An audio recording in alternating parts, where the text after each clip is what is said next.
رسول پاک صلی اللہ علیہ وسلم احساس والے نبی ہیں، اور احساس حضور نے امت کا کیا، احساس والی زندگی گزاری، ہر لمحہ محبوب پریشان رہے۔ یہ تھوڑا عرصہ پہلے ڈاکٹر ہارون صاحب مسلمان ہوئے ہیں، اور ابھی انہوں نے 2-3 کتابوں کا انگریزی میں ترجمہ کیا ہے، اور بھی کچھ کتابوں پہ وہ کام کر رہے ہیں۔ ہالینڈ کے رہنے والے ڈاکٹر صاحب ہیں۔ توجہ ہے میری بات پر آپ عزیزوں؟ ڈاکٹر صاحب کہتے ہیں کہ میں نے یہ سنا تھا کہ مسلمان دہشت گرد ہیں، یہ بم بلاسٹ کرتے ہیں۔ تو میں جہاں لفظ اسلام آتا تھا وہاں سے میں تھوڑا بچ جاتا تھا، پیچھے ہٹ جاتا تھا، لیکن میرے مزاج کے اندر یہ بات شامل تھی کہ میرے اندر اللہ نے بڑا انسانیت کا جذبہ رکھا ہوا تھا۔ تو میں ایک تنظیم قائم کر رہا تھا، میرا خیال تھا کہ ایک ایسی جماعت بناؤں کہ جو پوری دنیا کے اندر اسلام، توجہ ہے میرے عزیزوں کی؟ کہتے میرا خیال تھا ایسی جماعت قائم کروں کہ جو پوری دنیا میں لوگوں کی خدمت کرے، اور بغیر امتیاز کے کرے، اسلام والوں کی بھی اور غیر مسلموں کی بھی۔ لیکن مجھے بڑا دھچکا رہتا تھا کہ مسلمان سخت گیر قوم ہے۔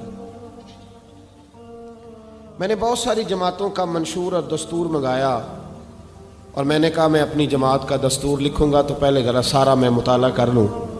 ڈاکٹروں کا ٹیبل ہوتا ہے، اس کے اوپر شیشہ لگا ہوتا ہے، نیچے وہ جو چیز ضروری ہوتی ہے وہ رکھ لیتے۔ کہتے ایک مصر کے مولانا صاحب آئے ہوئے تھے ہالینڈ کے دورے پر، اچھی انگریزی جانتے تھے، تو کسی وجہ سے علیل ہو گئے۔ میرے پاس وہ آئے اور انہوں نے دیکھا کہ میں انسانی حقوق پر کچھ لکھ رہا ہوں، کام کر رہا ہوں، تو وہ دیکھ کر کے مجھے کہنے لگے کہ ڈاکٹر صاحب آپ کوئی تنظیم قائم کر رہے ہیں؟ میں نے کہا ہاں۔ تو کہتے انہوں نے ہلکا سا ٹچ دیا، زور نہیں دیا، اور ویسے بھی جو ہلکی بات ہوتی ہے وہ ذرا دل میں جلدی بیٹھ جاتی ہے۔ کہتے ہیں ہلکا سا ٹچ دیا، کہنے لگے اگر کبھی موقع ملے تو میرے نبی پاک کی بھی سیرت پڑھ کے دیکھیں، بس ہلکی سی بات، اور وہ جملہ چھوڑ گئے۔ اعلیٰ حضرت فاضل بریلوی علیہ رحمہ نے لکھا ہے ضروری نہیں کہ تم جو کہہ رہے ہو وہ منوا کے اٹھو، لیکن میسج ضرور چھوڑ دیا کرو۔ جب انسان کے ذہن میں بات ہوتی ہے یہاں سٹاک ہوتا ہے جب بات کا، تو جب وہ کام کرنے لگتا ہے تو ایک دفعہ وہ بات سامنے ضرور آتی ہے۔ کہہ دیا کرو۔ انہوں نے کہہ دیا کہ ڈاکٹر صاحب ایک دفعہ حضور کی سیرت بھی پڑھ لیں۔ کہتے ہیں میرے ذہن میں بات بیٹھ گئی، مصروف آدمی تھا، زیادہ تو نہیں میں مطالعہ کر سکتا تھا، لیکن میں ایک دن 10 منٹ گھر میں ملے تھے تو میں کمپیوٹر پہ بیٹھا، اور میں نے کہا کہ انگریزی میں جو کتابیں حضور سید عالم صلی اللہ علیہ وسلم کی سیرت کی ہیں ان کو ذرا دیکھتا ہوں۔ تو فرماتے ہیں کہ میں نے نیٹ پہ سرچ کیا، پہلی حدیث آئی اور میں کلمہ پڑھ کے مسلمان ہو گیا۔ حدیث کہاں ہے؟ سبل الہدی والرشاد میں بھی ہے، کنز العمال میں بھی ہے، مسند احمد میں بھی ہے، ابن اسحاق میں بھی ہے، ابن اشام میں بھی ہے، اور شاید سیرت کی تمام کتابوں میں آپ کو روایت مل جائے۔ نبی پاک صلی اللہ تعالی علیہ وسلم کی حدیث اور روایت کرتے ہیں حضرت سلمان فارسی رضی اللہ تعالیٰ عنہ، اور ساتھ ہیں سیدنا بلال حبشی رضی اللہ تعالیٰ عنہ۔ فرماتے ہیں ہم گھر سے نکلے، حضور نے فرمایا ذرا جلدی چلو ایک ضروری کام ہے۔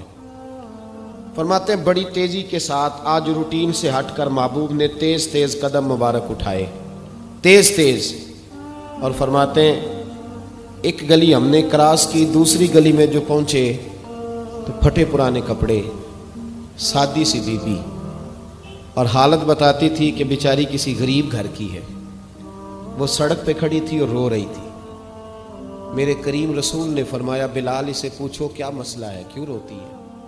تو حضرت سلمان عرض کرتے ہیں میں نے کہا حضور میں پوچھ لیتا ہوں، آپ جائیے، کام بڑا ضروری ہے جو نکلیں، میں معلومات کرتا ہوں۔ تو محبوب نے فرمایا نہیں، اس کے آنسو پوچھنے سے ضروری کوئی کام بھی نہیں، پہلے اس کی داد رسی ہوگی، اسے پہلے پوچھا جائے گا۔ روتے نہیں رہتے لوگ گھروں میں، لوگ گزر نہیں جاتے چپ کر کے؟ کتنے لوگ تڑپتے ہیں، کون احساس کرتا ہے؟ نبی پاک سید عالم صلی اللہ علیہ وسلم رکے اور اس خاتون سے پوچھا کیا بات ہے؟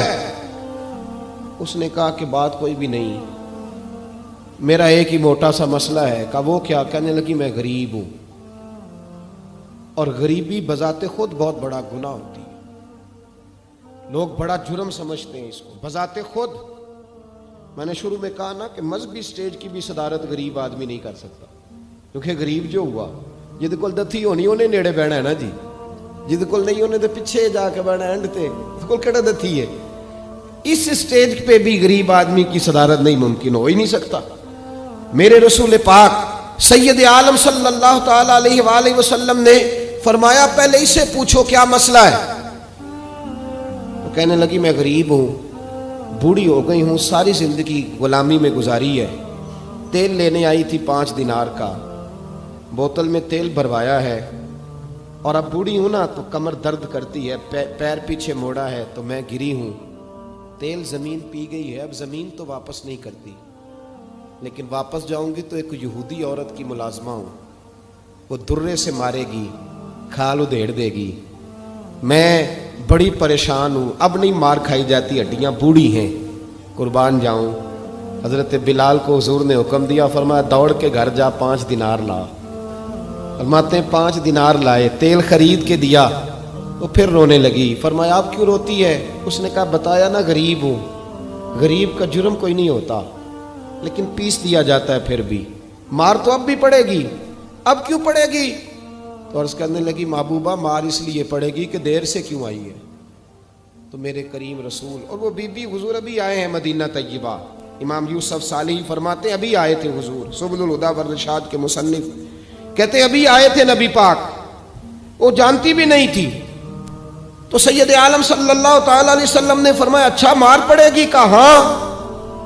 او بھائی کونسلر جو کل آپ کو کہہ رہا تھا نا میں آپ کا خادم ہوں، کونسلر بے گناہ، بلکہ ہمارے ایس ایچ او صاحب اگر چودھری پہ پرچہ آ جائے تو اس کو ٹیلی فون کر کے پوچھتے ہیں صاحب جی تہاڈے خلاف درخواست آئی ہے، کی کرنا ہے؟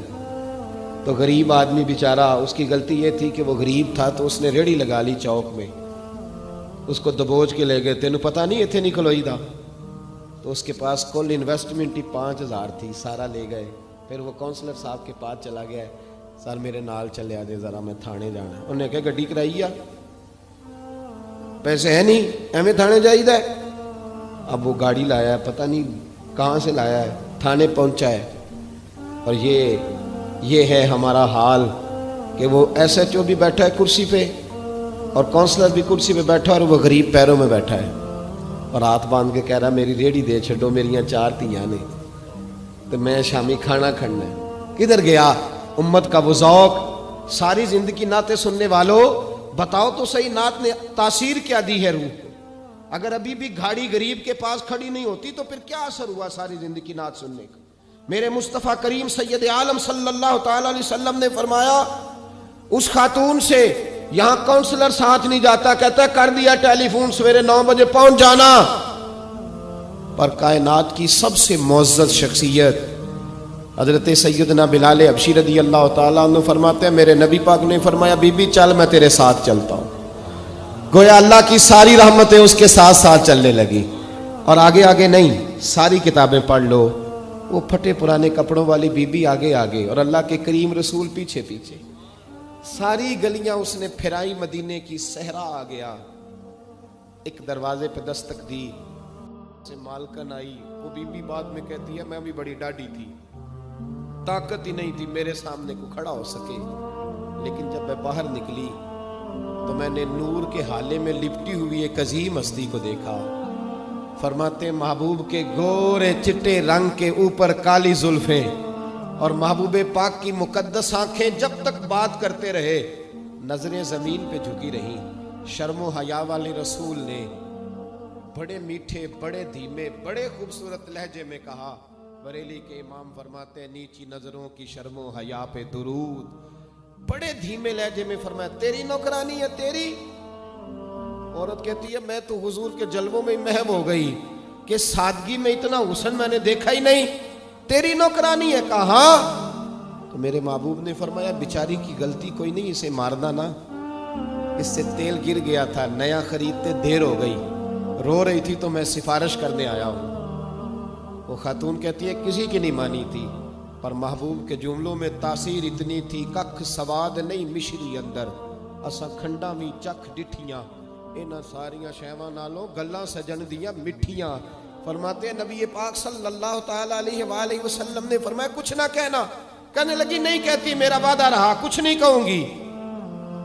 اب میرے حبیب نے پھر نظر اٹھائی اور اس غریبنی کی طرف دیکھا اور فرمایا تو اگر کہے تو میں جاؤں, تو اگر کہے تو میں خود بھیک دیں, خود ہی کہے منگتے کا بھلا ہو, تو اگر کہے تو میں جاؤں. اس نے خراج پیش کیا تو چند آنسو گرائے. کہنے لگی محبوبہ جیسے بندہ نوازی. حضور نے رخ پھیرا, حضرت بلال کہتے ہیں میں پیچھے رہ گیا تو وہ دونوں بیویاں دوڑ کے میرے پاس آئیں. کہنے لگی بتا تو صحیح ہے کون, یہ بتا تو صحیح کون تھے. تو حضرت بلال کہنے لگی تم نہیں جانتے. جناب بلال فرمانے لگے یہی تو ہیں جنہیں اللہ نے سچا رسول بنا کے بھیجا ہے.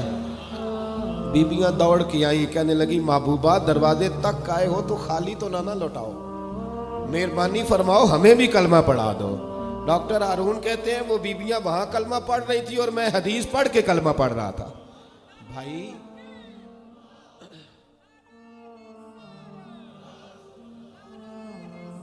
اگر دولت احساس ہے نا پھر تو زندہ ہے.